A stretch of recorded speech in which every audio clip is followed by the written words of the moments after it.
Hello students, class 11th mathematics के सभी students का हमारे ऑनलाइन क्लास में स्वागत है। आज की क्लास में हम नए चैप्टर प्रारंभ करने जा रहे हैं। चैप्टर नंबर 3 फलन, इसको कहते हैं इंग्लिश में फंक्शन। ठीक, तो फलन की परिभाषा पर आने से पहले मैं आप लोगों को चर और अचर क्या होता है ना, चर और अचर की परिभाषाओं को समझाऊंगा।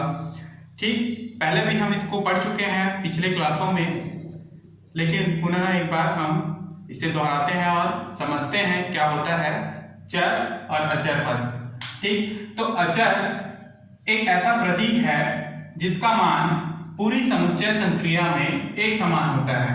ठीक, अर्थात ऐसा प्रतीक जिसका मान कभी भी बदलता नहीं है, हमेशा एक समान ही बना रहता है, तो वह अचर है। ठीक, जो एक विशेष संख्या को दर्शाता है, किसी विशेष संख्या के द्वारा अचर को दर्शाया जाता है, अचर कहलाता है। इसे मुख्यतः किससे डिनोट करते हैं? ए से, बी से, सी से, के, एल या एम से।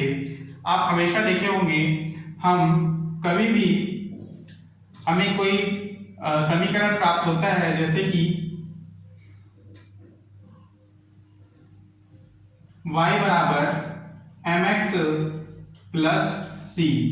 ठीक, y बराबर mx प्लस सी, तो यहाँ पर c जो है एक अचर पद है, कांस्टेंट है ना। इसी को हम कहते हैं नियतांक, जो कभी भी बदलता नहीं है, जिसका मान हमेशा एक समान ही रहता है। c का मान कभी भी नहीं बदलेगा।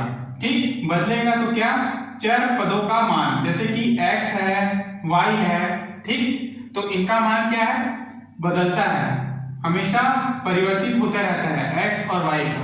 परंतु c और ये m, ये क्या दर्शा रहे हैं? ये कांस्टेंट को दर्शा रहे हैं, जिसका मान कभी भी नहीं बदलता है, इसलिए वो क्या है? एक अचर प्रतीक है। ठीक, और दूसरा पॉइंट है चर। चर एक ऐसा प्रतीक है जिसके कई मान होते हैं। इस प्रकार जो प्रतीक समुच्चय के अवयवों को दर्शाता है, वो स्वेच्छ अचर द्वारा चर कहलाता है। ठीक, जितने भी एलिमेंट्स हैं किसी समुच्चय में, आप देखेंगे उसके अंतर्गत जितने भी एलिमेंट्स हैं वो सभी एक चर पद होते हैं, चर होता है। ठीक, जैसे कि मान लीजिए कोई समुच्चय है A, जिनके अवयव कौन कौन से हैं? 1, जिनके अवयव है मान लीजिए x है, y है, z है। ठीक, इस प्रकार से और भी अक्षर हैं जिनके मान जो है हमेशा बदलते रहते हैं। मान लीजिए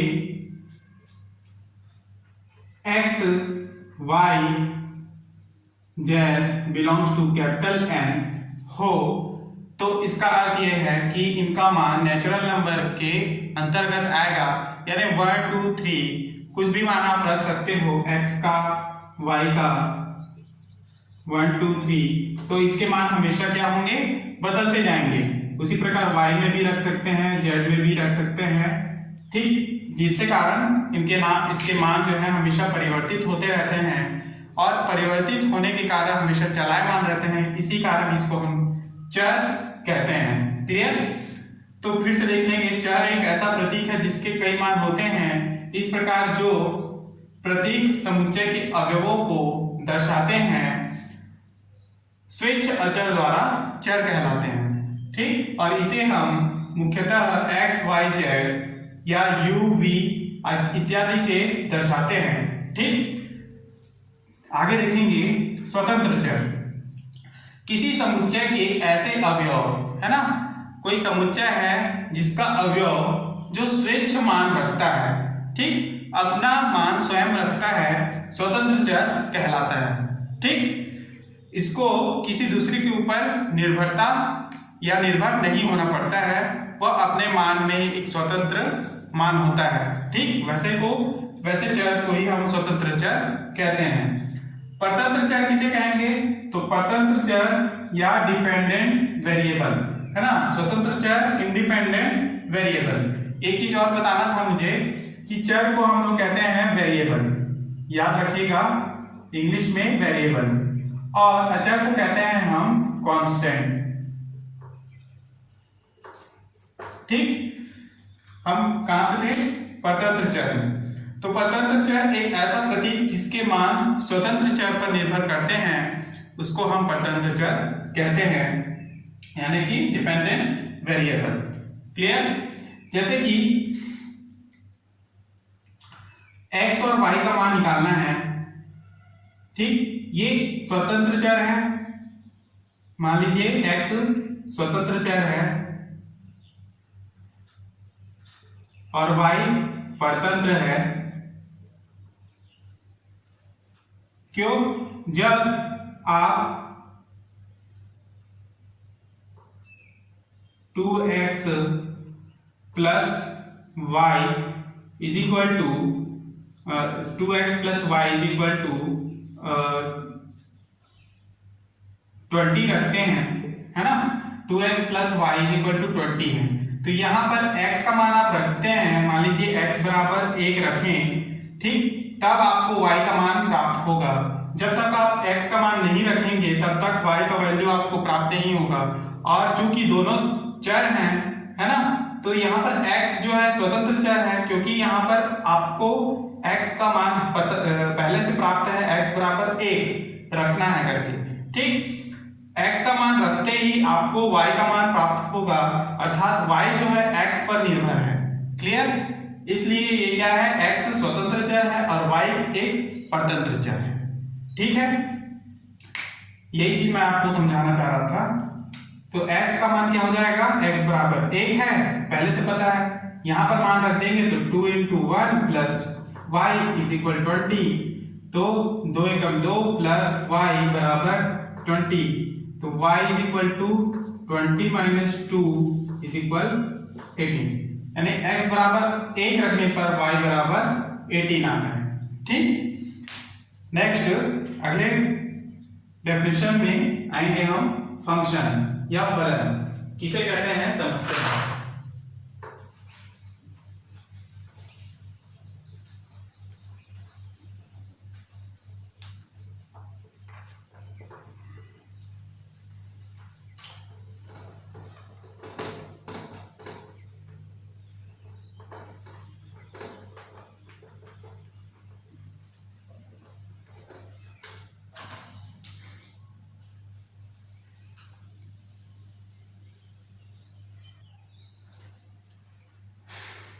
तो देखेंगे फंक्शन किसे कहते हैं हम, फंक्शन की परिभाषा।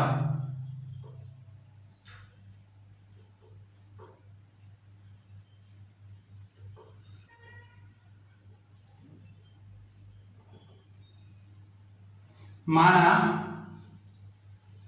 x व y दो अरिक्त समुच्चय हैं, मतलब कि ऐसा समुच्चय जिसमें कोई ना कोई एलिमेंट्स अवश्य है, वह रिक्त नहीं है, उसे ही हम अरिक्त समुच्चय कहते हैं।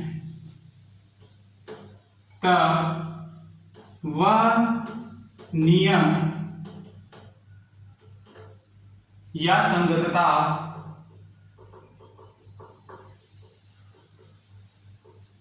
जिसके द्वारा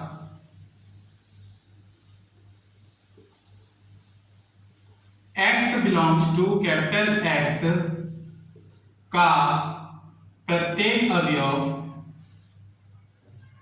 जिसके कारण कैपिटल X का प्रत्येक अवयव x belongs to capital X समुच्चय y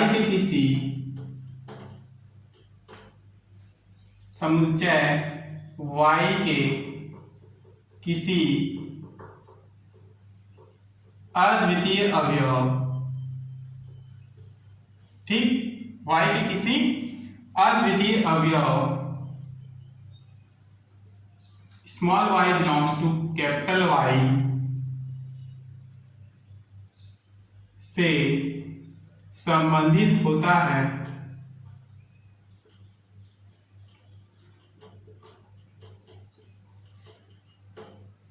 संबंधित होता है तो इसे x से y पर फलन कहते हैं। x से y पर फलन कहते हैं और इसे हम f such that x dash to y से दर्शाते हैं, ठीक, या x dash to y f से दर्शाते हैं। क्लियर? तो ये है फलन की परिभाषा। यदि फलन f के अंतर्गत x का अवयव, यदि f के अंतर्गत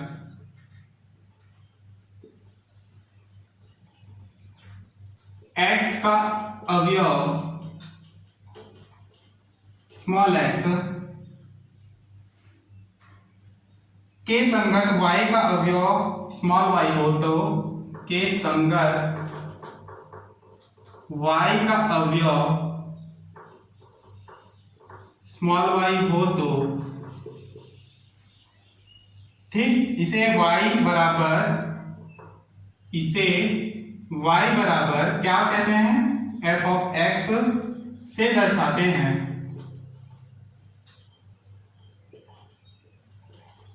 तब y को x का प्रतिबिंब कहते हैं, y को x का क्या कहेंगे, प्रतिबिंब कहते हैं, तथा x को स्मॉल y का पूर्ण प्रतिबिंब कहते हैं।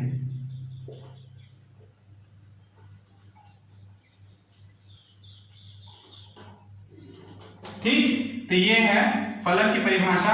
आपको ध्यान से इसको समझना है और इसका परिभाषा लिखना है, ठीक।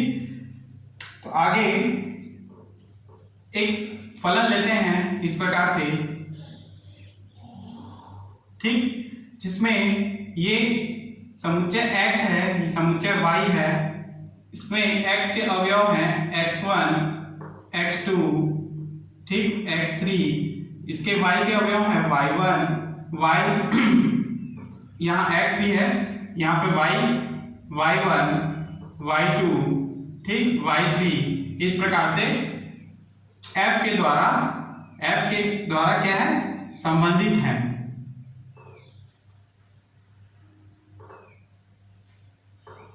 क्लियर? तो देखेंगे ये जितने भी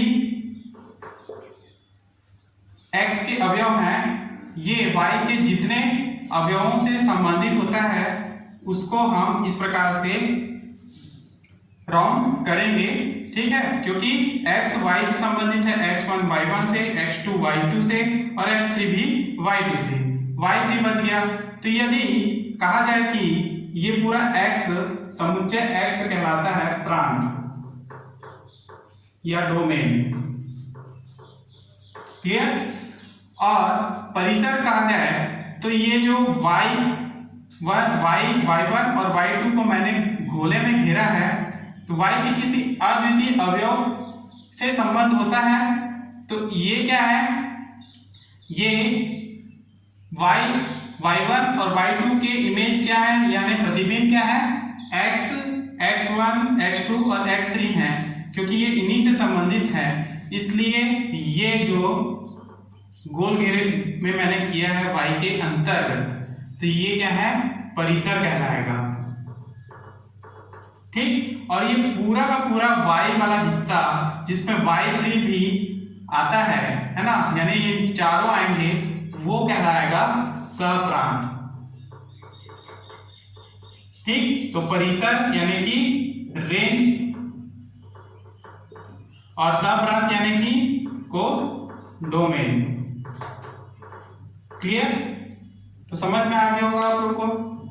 प्रांत, परिसर, ये फलन है, ये फलन का उदाहरण है जिसके अंतर्गत मैंने आप लोगों को प्रांत, परिसर और सप्रांत भी समझाया है। ठीक, एक उदाहरण आप समझते हैं।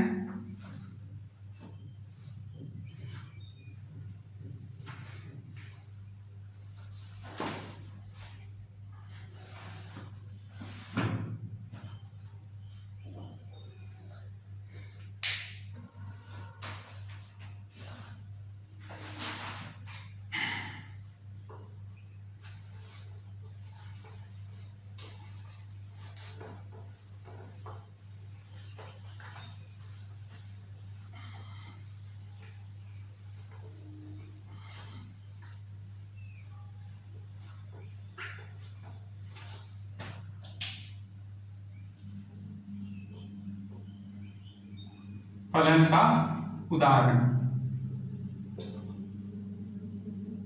ठीक, तो देखेंगे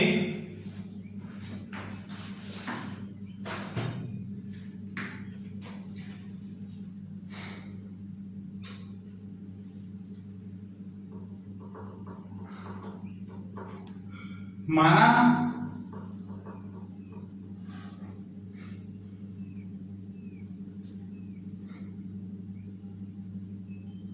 उदाहरण से पहले एक डायग्राम मैं बना लेता हूं जिसमें प्रांत और परिसर दर्शाएंगे। ये y है। ठीक, x का मान है ये पॉइंट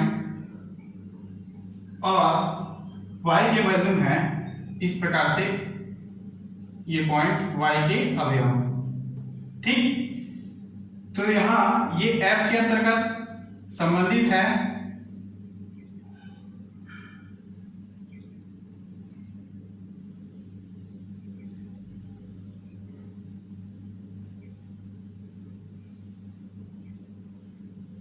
क्लियर।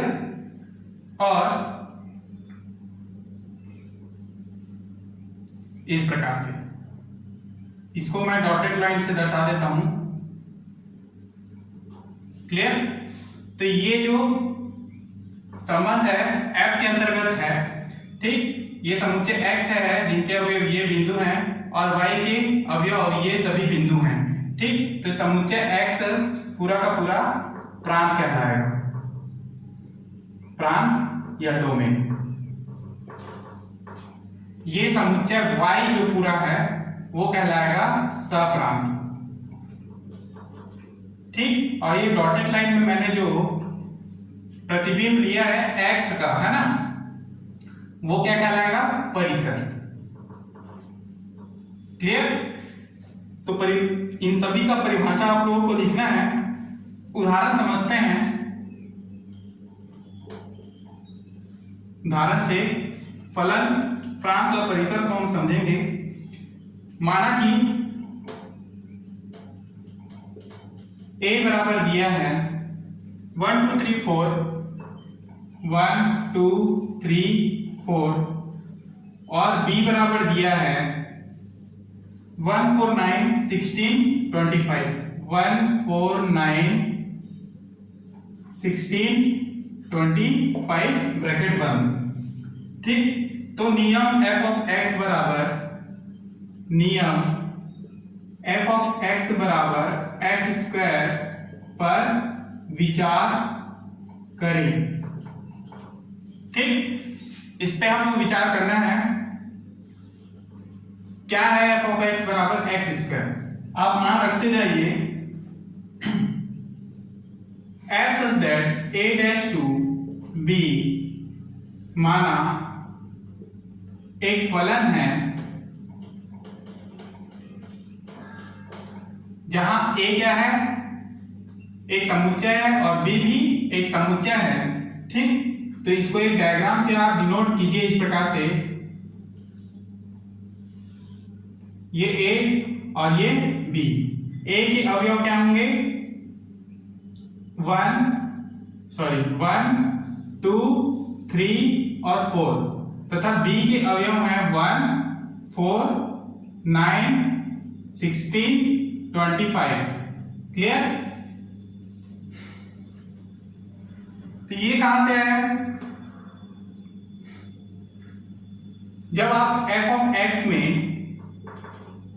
बराबर एक्स स्क्वायर में, है ना, मान रखते हो एक्स बराबर 1 रखने पर, तो एफ ऑफ 1 बराबर 1 का वर्ग, ठीक, यानी कि 1 का इमेज क्या होगा 1, क्लियर। फिर इसमें एक्स बराबर 2 रखते हो, ठीक है, इन्हीं में से मान रखना है आपको, तो एफ ऑफ 2 बराबर 2 का वर्ग यानी कि 4 मिलता है। तो 4 का इमेज क्या है 2, ठीक। उसी प्रकार x बराबर 3 रखने पर f ऑफ 3 बराबर 3 का स्क्वायर यानी कि 9 मिलेगा, यानी 3 किसका इमेज है 9 का इमेज है, क्लियर। वैसे ही जब आप x बराबर 4 रखते हो तो f ऑफ 4 इज इक्वल 4 का स्क्वायर इज इक्वल 16 प्राप्त होता है f ऑफ 4 का मान, ठीक है। तो 4 किसका इमेज है 16 का इमेज है। ये सभी जिनका इमेज प्रांत A में है, ठीक है, प्रांत समुच्चय A में है, तो वो सभी एलिमेंट्स एक अद्वितीय एलिमेंट्स हैं या अद्वितीय अवयव हैं जिनको हम परिसर कहते हैं। और ये जो पूरा जो गोला है जिसमें 25 भी आता है, ये सप्रांत है, और ये जो अवयव हैं इसको हम कहते हैं प्रांत, ठीक। अब यहां से ये फलन f के अंतर्गत यहां से प्रांत निकाल सकते हो, फलन का प्रांत बराबर 1 2 3 4 और परिसर बराबर 1 4 9 16 और सप्रांत बोलेंगे तो बराबर सभी आ जाएंगे 1 4 9 16 25, ठीक। तो ये प्रांत, सप्रांत और परिसर का डेफिनेशन और उदाहरण था।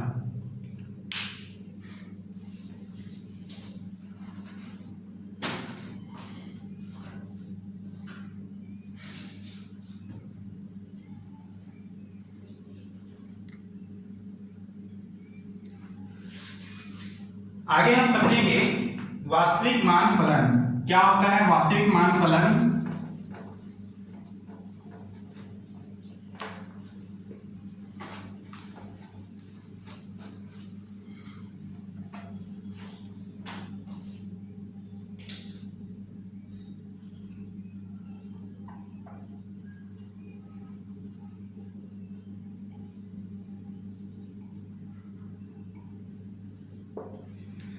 तो देखेंगे एक ऐसे फलन जिनका परिसर वास्तविक संख्याओं का समुच्चय या उसका कोई उप समुच्चय होता है। ऐसा फलन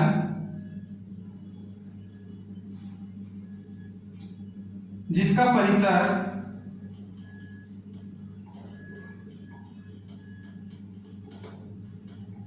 वास्तविक संख्याओं का समुच्चय क्या होता है? वास्तविक संख्याओं का समुच्चय होता है, ठीक है। और वास्तविक संख्या के अंतर्गत प्लस माइनस, ठीक है, परिमेय संख्या, ये सभी आते हैं। ऐसा फलन जिनका परिसर वास्तविक संख्याओं का समुच्चय है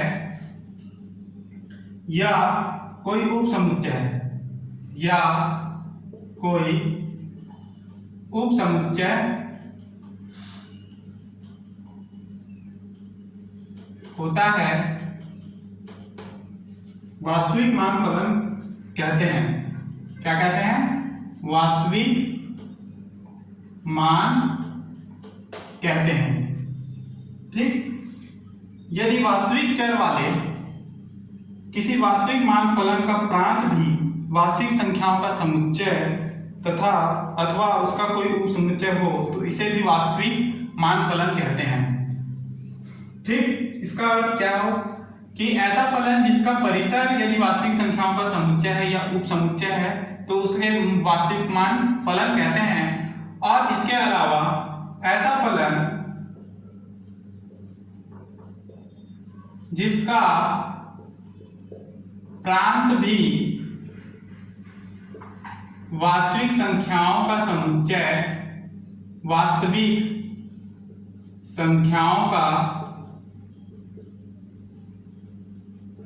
समुच्चय या उप समुच्चय होता है या उप समुच्चय होता है,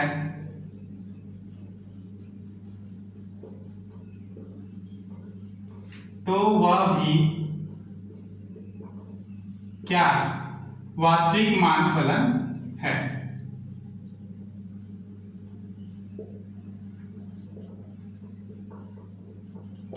ठीक, तो इसके बारे में आपको तभी समझ में आएगा जब इसके आधार पर, इसके आधारित हम क्वेश्चन को हल करेंगे। एक उदाहरण देख लीजिए, दिया है बुक में, f such that r dash to r, यानी रियल से रियल नंबर तक कोई फलन f है जो संबंधित है f of x बराबर किससे, f of x बराबर x स्क्वायर प्लस x एक वास्तविक फलन है